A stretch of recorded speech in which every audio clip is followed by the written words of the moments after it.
Doctor Shashi Tharoor Indian vice president ആകുമോ? എന്തായാലും social മീഡിയകളിലും ധാരാളം ചാനലുകളിലും ഈ വാർത്ത വലിയ തോതിൽ പോകുന്നുണ്ട്. ഇന്നലെ ഇപ്പോഴത്തെ വൈസ് പ്രസിഡന്റ് ധൻഖർ രാജിവെച്ചതിന് ശേഷമാണ് ഈ വാർത്തയ്ക്ക് സ്പീഡ് കൂടിയിട്ടുള്ളത്, സ്കോപ്പ് കൂടിയിട്ടുള്ളത്.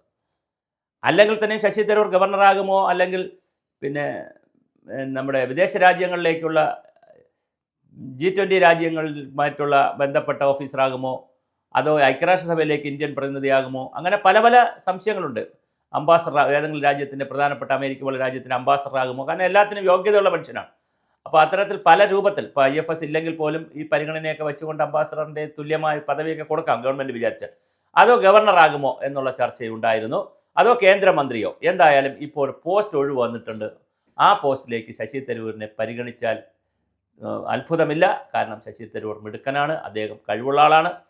ഈയിടെയായിട്ട് BJPയുമായി നല്ല ബന്ധത്തിലാണ് അദ്ദേഹം നിൽക്കുന്നത്. അങ്ങനെ Shashi Tharoor Indian vice president ആകുമോ എന്നുള്ള, അദ്ദേഹത്തിന് പാർലമെൻ്ററി രാഷ്ട്രീയമാണ് ഇഷ്ടമെങ്കിൽ അദ്ദേഹം ചിലപ്പോൾ കേന്ദ്രമന്ത്രിയാകും, അല്ലെങ്കിൽ തീർച്ചയായിട്ടും ഇന്ത്യൻ വൈസ് പ്രസിഡൻ്റായിട്ട് മാറി ഭാവിയിലെ പ്രസിഡൻ്റൊക്കെ ആവാനുള്ള സാധ്യത കാണുന്നുണ്ടോ ശശി തരൂർ? കാരണം അദ്ദേഹം പെർഫോം ചെയ്യാൻ മിടുക്കനാണ്. അങ്ങനെ പെർഫോം ചെയ്ത് കഴിഞ്ഞാൽ അദ്ദേഹത്തിനെ വൈസ് പ്രസിഡന്റ് സ്ഥാനത്ത് നിന്ന് പ്രസിഡന്റ് സ്ഥാനത്തേക്ക് മാറ്റുമോ പിന്നെ ഭാവിയിൽ എന്നൊക്കെയുള്ള ചർച്ചകളാണ് വരുന്നത്. എന്തായാലും മറ്റ് ഒരു പേര്, മലയാളിയുടെ പേര് കൂടി കറങ്ങുന്നുണ്ട്. നമ്മുടെ ശ്രീധരൻപിള്ള സാറിൻ്റെ, അതായത് ഗോവ ഗവർണറായിരുന്ന അഡ്വക്കേറ്റ് PS ശ്രീധരൻപിള്ളയുടെ പേരും കറങ്ങുന്നുണ്ട്. എന്തായാലും ശശി തരൂർ ആകാനാണ്, അങ്ങനെയാണെങ്കിൽ മലയാളിയെ പരിഗണിക്കുകയാണെങ്കിൽ, അല്ലെങ്കിൽ ശശി തരൂർ പോകാൻ സാധ്യതയുണ്ടെങ്കിൽ ശശി തരൂരിൻ്റെ പേരിനാണ് അപ്പർ ഹാൻഡ്, അല്ലെങ്കിൽ മുൻതൂക്കം. ലിസ്റ്റിൽ നമ്പർ 1 ശശി തരൂരാണെന്ന് അറിയുന്നു. അങ്ങനെയാണെങ്കിൽ ശശി തരൂരിൻ്റെ കരിയറിലെ മറ്റൊരു ഏടായിരിക്കും. അദ്ദേഹം ഐക്യരാഷ്ട്രസഭയിൽ അണ്ടർ സെക്രട്ടറിയായിട്ട് ദീർഘകാലം പ്രവർത്തിച്ചിരുന്നു. അവിടെ സെക്രട്ടറി ജനറലായിട്ട് മത്സരിച്ച് അദ്ദേഹം തോറ്റുപോയി.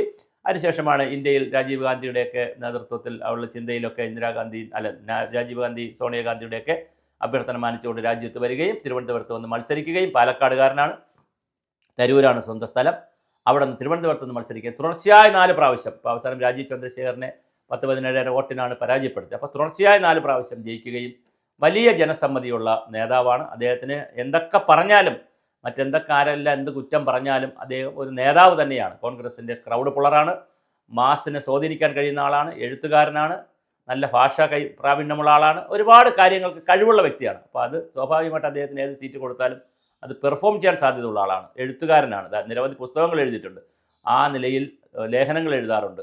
ഈ ഇടയ്ക്ക് എഴുതിയൊരു ലേഖനം വിവാദമായിട്ടുണ്ട്. അടിയന്തരാവസ്ഥയെക്കുറിച്ച് എഴുതിയത് നമ്മുടെ സഞ്ജയ് ഗാന്ധിയെയും ഇന്ദിരാഗാന്ധിയുടെയും പ്രവർത്തനങ്ങളെ അതിരൂക്ഷമായി, പ്രത്യേകിച്ച് സഞ്ജയ് ഗാന്ധിക്ക് എന്ത് കാര്യം, ഇന്ദിരാഗാന്ധി പ്രധാനമന്ത്രി, സഞ്ജയ് ഗാന്ധിക്ക് എന്ത് കാര്യം എന്നുള്ള രീതിയിലൊക്കെ ഉള്ള വലിയ ഈ രാജ്യത്ത് ഇത്രയും ക്രൂരതയൊക്കെ ഉണ്ടാക്കാൻ സഞ്ജയ് ഗാന്ധിക്ക് എന്ത് അവകാശം എന്നുള്ള ചോദ്യങ്ങളൊക്കെ ചോദിച്ചിരുന്നു. അതുപോലെ നരേന്ദ്രമോദിയെ വല്ലാതെ ഉയർത്തി പറയാറുണ്ട്. BJP ഗവൺമെൻറ്റിനെ അപ്രീഷിയേറ്റ് ചെയ്തിട്ടുണ്ട്. രാഷ്ട്രമാദ്യം, രണ്ടാമതാണ് പാർട്ടി എന്നൊക്കെ പറയുന്ന വേറൊരു കൾച്ചർ, പൊളിറ്റിക്കൽ കൾച്ചർ കൂടി പിന്നെ ലോഞ്ച് ചെയ്യാൻ ശ്രമിക്കുന്ന നേതാവാണ്. സ്വാഭാവികമായിട്ട് ശശി തരൂർ ആകുമോ എന്നുള്ളൊരു ആകാംക്ഷയാണ് പിന്നെ സോഷ്യൽ മീഡിയയിലും മീഡിയ വൃത്തങ്ങളിലും കേൾക്കുന്നത്. പക്ഷേ VS അച്യുതാനന്ദൻ്റെ മരണവും അദ്ദേഹത്തിൻ്റെ പിന്നെ ദേഹം അടക്കുന്നതും അതുമായി ബന്ധപ്പെടുത്തിയിട്ടുള്ള വാർത്തകൾക്ക് മുൻതൂക്കം കിട്ടുന്നത് കൊണ്ടാണ് അത്ര ഇത് ചാനലുകളിൽ കയറാത്തത്. പക്ഷേ എന്തായാലും അതിനിടയിലും ഈ വാർത്ത വന്നു പോകുന്നുണ്ട്. തീർച്ചയായിട്ടും Shashi Tharoor Indian vice president ആകുമോ? അങ്ങനെ ആകുകയാണെങ്കിൽ മലയാളിക്ക് അഭിമാനിക്കാം. ഏതൊരു പാർട്ടിയിൽ നിന്നാലും ഏതൊരു സ്ഥലത്ത് നിന്നാലും ഒരു വ്യക്തിക്ക് സ്ഥാനങ്ങൾ കിട്ടുകയാണെങ്കിൽ നമുക്കും അഭിമാനിക്കാം. അങ്ങനെ ഒരുപക്ഷെ ചരിത്രത്തിലാദ്യമായി ഒരു വൈസ് പ്രസിഡന്റ് ഉണ്ടാവുകയാണെങ്കിൽ അത് തിരുവനന്തപുരത്തുകാർക്കും അഭിമാനിക്കാം. തിരുവനന്തപുരത്തെ doctor Shashi Tharoor Indian vice president ആകുമോ എന്നുള്ളത് വളരെ വലിയ ചോദ്യമാണ്. നമുക്ക് ചെറിയ ദിവസങ്ങൾ കാത്തിരുന്നാൽ അതിന് മറുപടി കിട്ടുക തന്നെ ചെയ്യും.